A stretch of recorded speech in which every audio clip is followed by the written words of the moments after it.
خوش اومدیم به یه برنامه دیگه از سگ دست. امروز میخوایم در مورد یه رمان صحبت کنیم باهاتون.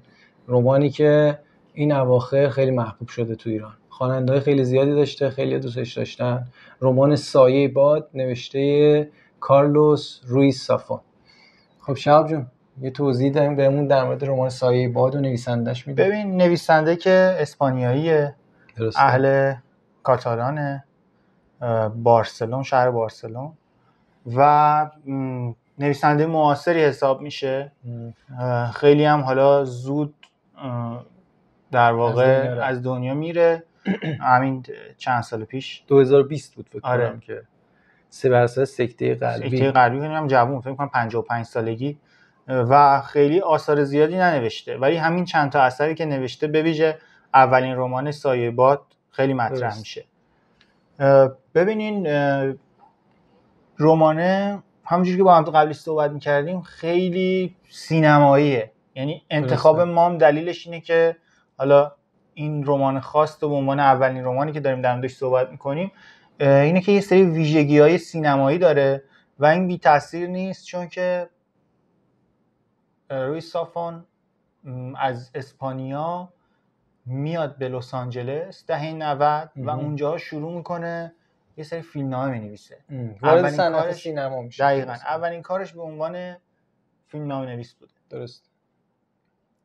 بعد دیگه شروع میکنه 2001 اولین رمانش سایه باد چاپ میشه به زبان اسپانیایی. بعدم که به انگلیسی ترجمه میشه خیلی اقبال ازش میشه. اقبالی که ازش میشه دیگه رویز سافون رو مطرح میکنه. آره، وقتی سایه بادو میخونی برای من خیلی تاثیرگذار بود. حس یه بارسلون پر رمز و راز که خیلی قشنگ به تصویر میکشه. این رمز و راز بارسلون رو جوری که من فکر کنم هر کسی که این رمان رو بخونه دوست داره بره، اگه ندیده بارسلون رو بره و ببینه. بارسلونی که رویز سافون توصیفش میکنه و آره یه حس و حال گوتیک تا حدودی، یه مقدار شبیه رمانای کلاسیک، رمانای قرن 19، یه مقدار مثلا حس و حال ویکتور هوگو رو برای من حتی داشت. آره ببین، یه ویژگی خاصی که این رمان داره اون حالت خیلی داستان محور کلاسیکشه. یعنی یه داستانی داره که قشنگ فراز و فرودها سر جاشونه، شخصیت پردازی ها خیلی دقیق و با جزئیات. دقیقاً انگار داری یه رمان کلاسیک میخونی. آره. و از لحظه لحظهش مثلا میتونی لذت ببری از اون نظر حالا کلاسیک بودن، همه چی سر جای خودش بودن. آره. و به نظرم یه اقبالی هم که روش شده، یعنی هر کی با هر سنی وقتی سایه بادو میخونه تحت تاثیر قرار میگیره. چون یه جوریه که انگار سلیقه همه میتونه باشه. آره، چون داستان کشش زیادی داره و برای مخاطب میتونه جذاب باشه، چون دقیقاً با اون الگوهای در واقع داستان نویسی کلاسیک پیش رفته.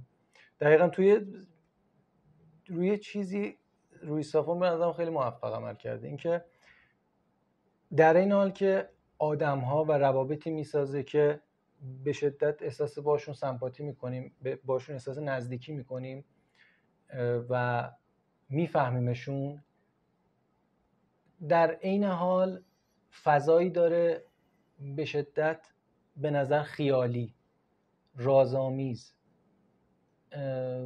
فضایی که توی زندگی واقعی خب ما تجربه نمی‌کنیم و قدرت رویز سافون به نظرم اینه که این دوتا چیز رو خیلی قشنگ کنار هم گذاشته. یعنی همون فضای خیالی غیر واقعیه که گاهن به شدت ترسناک میشه، گاهن خشن میشه به شدت و یه حس و حال شاید بشه گفت یه مقدار مثل ادبیات رمانتیک رو توی خودش داره، ولی در این حال کاراکترهایی که به شدت باشون آدم احساس نزدیکی میکنه و مخصوصا کاراکتر اصلی دانیل. و من خودم رمانو که خوندم به آخرش که رسید واقعا گریم گرفته بود، خیلی روم تاثیر گذاشته بود. منم خیلی تحت وقتی تاثیر نظرات بقیه رو من دیدم که روی اونها هم همچین تأثیری گذاشته بود. آره واقعا، مخصوصا در نهایت وقتی حالا اون قضیه داستان اصلی رمان، روابط شخصیت ها با هم مشخص میشه و دقیقاً مشخص میشه که همه چیز سر جاشه. آره. یعنی یکی از چیزایی که خیلی برای خود من اثرگذار بود این بود که تا یه جایی از داستان مثلا فکر می‌کردم که خب اینا رو آدم یعنی روی صافون گذاشته که مثلا فقط هیجان انگیز بشه داستانش و حالا یه سری غافلگیری ایجاد کنه، ولی بعد که روابط کاراکترها با هم مشخص میشه تو اون فصل‌های آخر، اون جاها در واقع آدم میفهمه که چقدر رمان با جزئیات و یعنی این روابط شخصیت‌ها رو چقدر با جزئیات و دقیق پیش برده. دقیقاً همینجوریه. آدم تا تقریبا آخرای رمان احساس میکنه با یک سری آدم‌های جدا از هم، موقعیت‌های پراکنده روبروه، ولی دقیقاً توی بخش پایانی شاید کتاب، توی نیمه آخر کتاب، این روابط و این آدم‌ها میان به هم میرسن و همه چیز توی سر جای خودش قرار میگیره. و آره این شکل خیلی جالبی داشت. ما با زندگی یه پسر که از بچگیش تا نوجوانیش باهاش همراه میشیم و به موازات اون زندگی یک نویسنده‌ای رو با اون پسر داریم پیش میبریم. یعنی پسره داره در مورد نویسنده تحقیق میکنه و زندگی اون پسر جاهایی کاملا منطبق میشه به زندگی اون نویسنده به اسم کاراکس و آره این باعث میشه روابط خیلی جالبی توی رمان شکل بگیره.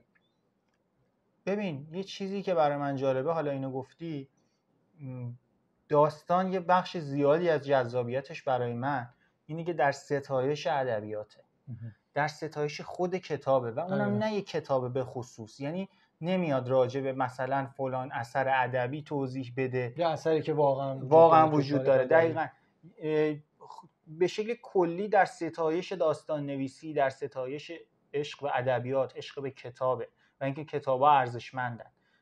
و یه جورایی منو یاد فیلم در واقع یکی از اپیزودهای معروف مسترز آف هارورز سیگارت برنز میندازه که یه جورایی انگار در ستایش خود سینماست و سینما رو به عنوان یه چیز دست نیافتنی جادویی نشون میده. توی در واقع سایه باد هم این اتفاق میفته. آفرین، آره درسته.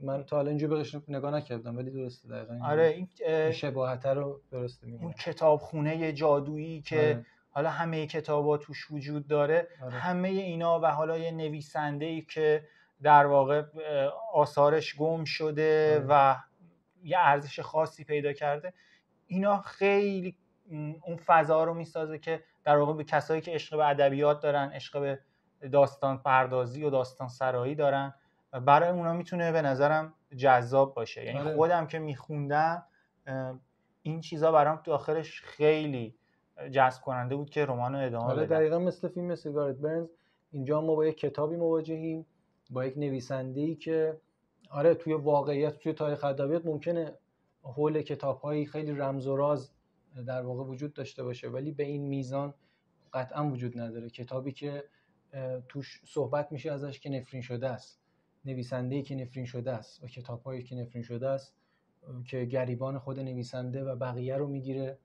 و آره مثل فیلم سیگارت برنز که ما با یک فیلمی مواجهیم که این فیلم هم یک فیلم نفرین شده است. آره ببین شاید سایه باد جز بهترین کارهایی که من خوندم نباشه، ولی با اون حجم زیادش قطعا جز کارهاییه که خواننده رو به ادامه خوندن ترغیب میکنه و واقعا هیجان انگیزه. یعنی جز کارهاییه که من میتونم حتی به کسایی که خیلی اهل داستان خوندنم نیستن پیشنهاد بدم برای اینکه مطمئن باشم اونو حتما تا انتها میخونن. اون کشش خیلی جذابه. آره یعنی مدام یه سری تعلیق و اتفاقایی داخل داستان میفته و یه سری روابط عاطفی و عاشقانه‌ای هم داخل داستان هست که برای خب خیلی جذابه.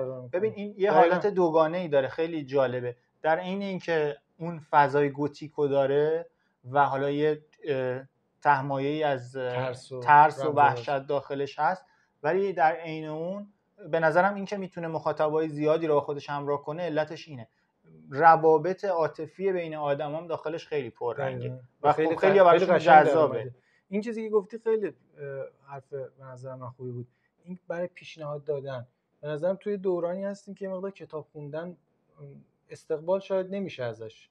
یعنی هر چقدر پیش میریم آدم‌ها شاید کمتر دارن کتاب میخونن و کتاب برخوردشون هم باش بیشتر کتابای شاید مدرسه‌ای آدم‌ها توی مدرسه، کتابای واقعا خسته کننده. آدم‌ها سمت داستان زیاد نمیرن و اون لذت خوندن داستان مثل توی یه کتاب رو باش تجربه نمی‌کنن. ولی پیشنهاد دادن کتاب مثل سایه باد به آدم‌ها خیلی خوبه، چون این دقیقاً یه رمانیه که میتونه هر کسی رو شیفته خودش کنه و اون آدم رو وارد جهان در واقع داستان و کتاب خوندن بکنه و شروع خوبیه برای کسایی که شاید خیلی اهل کتاب خوندن نیستن. آره ببین واقعیتش من اگه الان میخوام رمانی پیشنهاد بدم، مثلا نمیتونم به همه پولاستر پیشنهاد بدم یا آلبرت کامو پیشنهاد بدم، چون تم در واقع داستان، فضایی که داستان سمت سوی که میره یه مقدار متفاوته دیگه. برای شروع، برای کسی که حالا اون تاریخچه ادبی رو نمیدونه، اصلا با کتاب رابطه‌ای نداره، آثار ادبی کلاسیک هم واقعیتش دیگه اون آره اون میدونید تو زمان خودشون خب خیلی جذاب بودن، با اقبال هنوزم خیلی دنبالشون هستن، ولی شاید کسی که میخواد شروع کنه اون تعلیق و اون کشش نداشته باشه براش. و یه مسئله که دارن معمولا داستان کلاسیک تک‌بعدی هست. مثلا اگر که یه داستانی رمانتیکه، فضاش عاطفی عاشقانه است، خب تو همون جریان ادامه پیدا میکنه.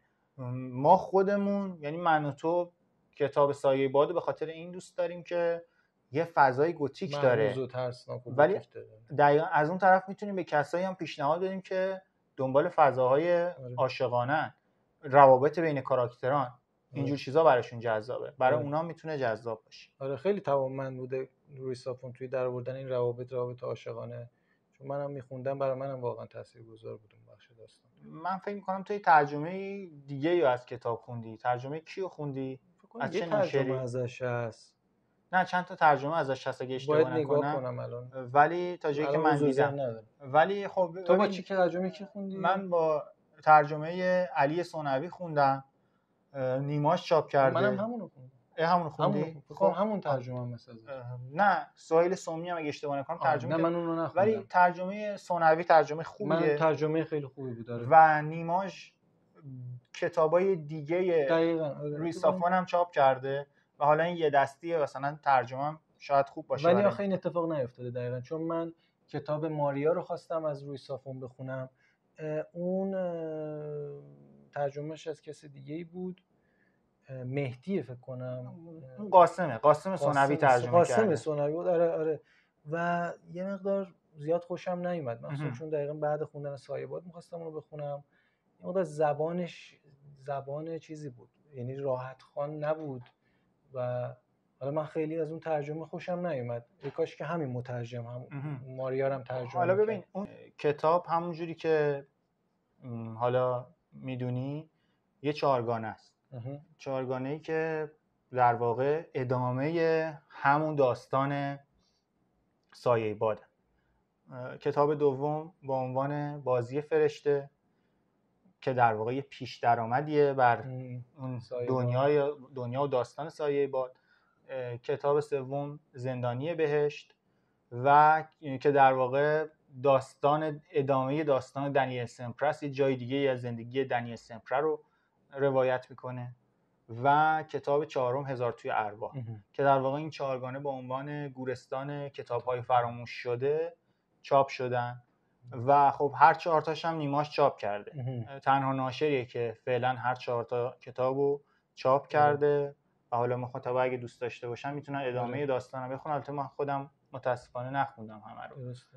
حالا نسخه دیجیتالی هم اگه بچه‌ها بخوام بدونن، برای اینکه یه سری خب دوست دارن از طریق تاقچه یا فیدیبو کتاب رو بخونن، تاقچه و فیدیبو سایه باد رو داره ولی بقیه اون سه تا کتابو نداره.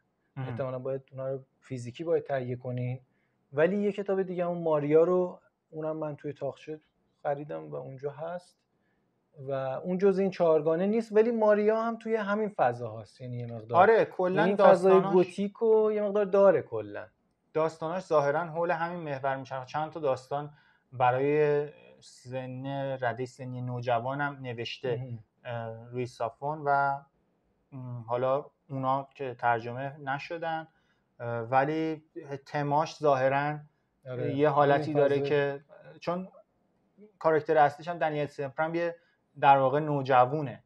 یه نوجوونه وقتی داستان شروع میشه، حالت رمز و راز رازآلود و چیزای اینجوری رو داره تو داستانش. مثلا کسایی که مثلا داستانای ادگار آلن پو رو دوست دارن قطعا آره. خیلی لذت میبرن. آره دقیقاً فضاهای مثلا اینجوری داره. رمانی مثل گوش پشت نوتردام دقیقاً میتونن خیلی لذت میبرن از خوندن کارهای کارلوس رویس سافون.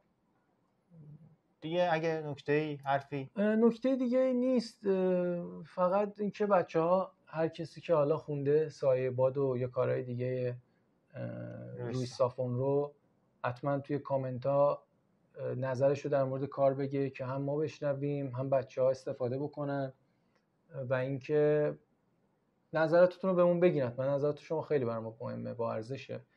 لایک هم یادتون نره، سابسکرایب کنید اگه نکردید کانال ما رو و از ما حمایت کنید. خب حرف دیگه اگه نداری؟ نه همین، فقط اینکه تو کامنت ها میتونید بهمون بگین که چه رمانایی رو تحلیل کنیم، چه رمانایی دوست دارین و یا اصلا چه رمانایی رو خوندین پیشنهاد میدین تو این تم یا هر تم دیگه. به خوبه یعنی به این شکل ما بیایم در مورد راجع به آثار ادبی هم صحبت کنیم چون جزو علایقمونه و کتابا رو ریویو کنیم و یه بررسی داشته باشیم راجع به آثار ادبی. فعلا